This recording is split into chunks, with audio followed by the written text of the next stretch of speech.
तो दोस्तों welcome back. एक बार फिर से खुशामदीद है आप तमाम लोगों का हमारी इस यूट्यूब चैनल के अंदर।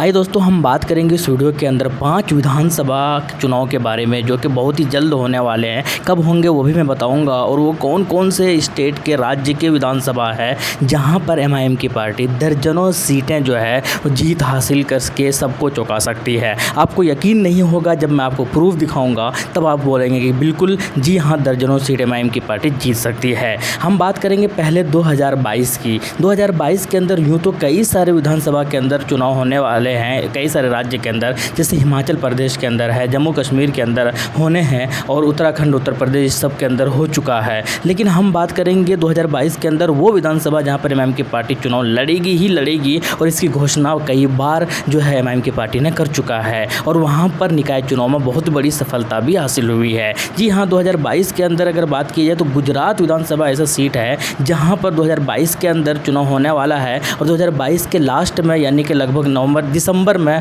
गालिबन यहाँ पर चुनाव होंगे, और एएमएम की पार्टी यहाँ पर चुनाव लड़ेगी ही लड़ेगी। इसकी घोषणा एमआईएम की पार्टी ने पहले भी जो है कई बार कर चुकी है कि AIMIM party will contest 2022 Gujarat assembly poll से असदुद्दीन ओवैसी। इस तरीके का आर्टिकल आप देख सकते हैं, और यहाँ पर कई सारी सीटें जो है वो जीत सकती है। उसके एक थोड़ा सा आंकड़ा मैं आपको दिखाने की कोशिश करता हूँ। गुजरात के अंदर मुस्लिम आबादी लगभग 58 यानी 59 लाख के आसपास है, जो कि कुल आबादी का लगभग 10% के आसपास होते हैं। और अगर इन नंबरों के हिसाब से अगर देखा जाए तो विधानसभा के अंदर गुजरात के अंदर 18 जो है प्रतिनिधि वो मुस्लिम होने चाहिए। तो राज्य में कम से कम 20 विधानसभा सीटें ऐसी है जहां पर मुसलमानों का वोट परसेंटेज जो है वो 20% से ज़्यादा है। लेकिन कुल मिलाकर मसला ये है कि गुजरात के अंदर मुसलमान विधानसभा में जो है मात्र 3 चुने गए हैं, जबकि 2017 से अगर पहले की अगर बात की जाए तो 8 हुआ करते थे। तो कुल मिलाकर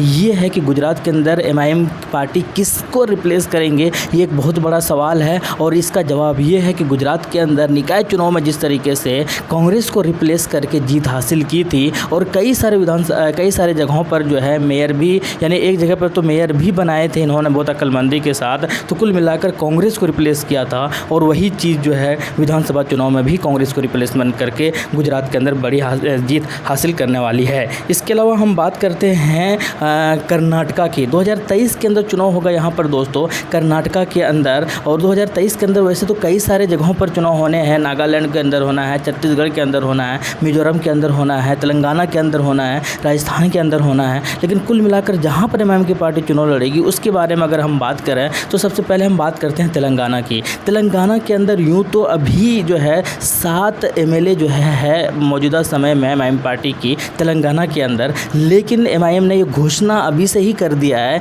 कि अब ये 7 नहीं, पिछली बार मात्र 8 सीटों पर चुनाव लड़ी थी तेलंगाना के अंदर, जो कि गढ़ कहा जाता है एमआईएम की पार्टी का, जो कि हैदराबाद के अंदर असदुद्दीन ओवैसी का बहुत ज़्यादा पकड़ है, और कई दशकों से जो है वो जीतते हुए आ रहे हैं हैदराबाद के अंदर। लेकिन मात्र 8 सीटों पर चुनाव लड़े थे वो पिछले बार 2017 की अगर बात की जाए। लेकिन आने वाले वक्त में जो है जब ये 2023 के अंदर चुनाव होगा तेलंगाना के अंदर, तो 8 नहीं बल्कि ये 15 से 20 सीटों पर चुनाव लड़ेंगे एमआईएम की पार्टी। इसकी घोषणा असद साहब ने पहले भी कर दिया है। तो कुल मिलाकर अब ये देखना है कि जहां पर 8 में से 7 सीटों पर जीत हासिल हुई थी तेलंगाना के अंदर असद साहब की यानी एमआईएम पार्टी की, तो अब ये देखना है कि जब वो 15 से 20 सीटों पर चुनाव लड़ेंगे तो वहाँ उन 15 से 20 में से आपको कम से कम 1 दर्जन सीट तो आपको जीतते हुए नज़र आएंगे ही आएंगे। ये जो है बातें हो रही है अभी से ही। इसके अलावा हम बात करते हैं राजस्थान की। राजस्थान के अंदर भी जो चुनाव होगा दोस्तों 2023 के अंदर ही होने वाला है, और 2023 के अंदर राजस्थान में चुनाव लड़ने की तैयारी एमआईएम की पार्टी ने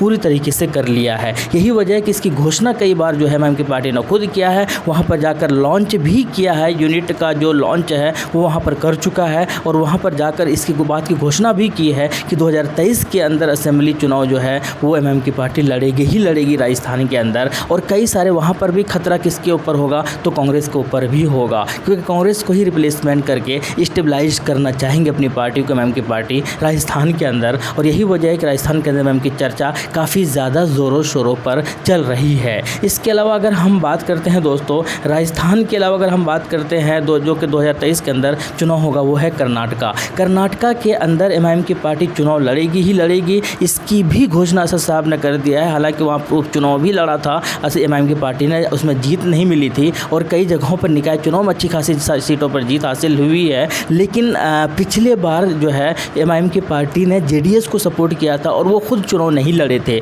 लेकिन इस बार जो है मैं आपको बता दूं कि 110% जो है चुनाव लड़ेंगे, इसकी घोषणा एमआईएम की पार्टी ने ऑफिशियली तौर पर जो है कर चुका है। कर्नाटका के अंदर असेंबली चुनाव लड़ेंगे ही लड़ेंगे एमआईएम की पार्टी। इसके अलावा हम बात करते हैं मध्य प्रदेश के। मध्य प्रदेश के अंदर भी जो है चुनाव होगा दोस्तों 2023 के अंदर, और ये गालिबन नवंबर के आसपास चुनाव होगा, जबकि कर्नाटका के अंदर जो है मई के अंदर चुनाव होने वाला है। और तेलंगाना के जो चुनाव होगा वो लगभग 2023 के लास्ट में यानी कि नवंबर दिसंबर के अंदर चुनाव होगा। लेकिन और राजस्थान के अंदर भी दिसंबर में ही चुनाव होगा। लेकिन हम बात करते हैं मध्य प्रदेश की, तो मध्य प्रदेश के अंदर भी जो है एमआईएम की पार्टी ने अपने यूनिट जो है वो कायम ज़रूर किए हैं और वहाँ पर भी चुनाव लड़ने की तैयारियाँ जो है हुई है। और वहाँ पर बीच में ऐसे जो है कई सारे हॉस्पिटल बनाकर, क्लिनिक बनाकर लोगों की सेवा भी की है। तो कुल मिलाकर ये सारे विधानसभा है जहाँ पर एमआईएम की पार्टी जो है अच्छी खासी पकड़ बनती हुई नज़र आ रही है। खास करके तेलंगाना के अंदर काफ़ी ज़्यादा इंटरेस्ट बन रहा है ये देखने के लिए कि वहाँ पर जब